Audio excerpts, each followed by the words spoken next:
नीट परीक्षेचे पेपर कसे फुटले आणि त्याला कोण जबाबदार आहे हेही आपण बघितलं.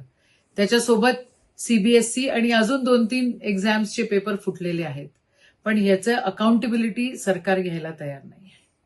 आणि आपले धर्मेंद्र प्रधानजी ते तर काय करतायत त्यांचं त्यांना माहिती. त्यांनी खरं राजीनामा दिला पाहिजे.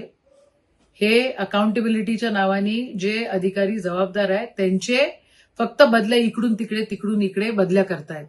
चीड येते खरं. विद्यार्थी इतका अभ्यास करतो आणि अभ्यास करणारा विद्यार्थी जेव्हा त्याला कळतं की आता पेपर फुटलाय तो आत्महत्या करतोय. आपला विद्यार्थी आत्महत्या करतोय. आपली युवा पिढी संकटात आहे आणि या संकटाला आपल्याला आव्हान द्यायचं आहे.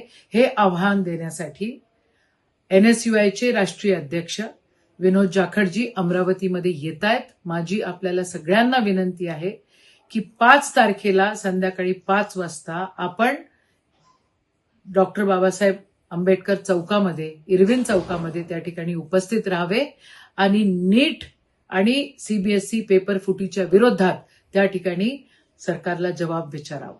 जय हिंद, जय काँग्रेस.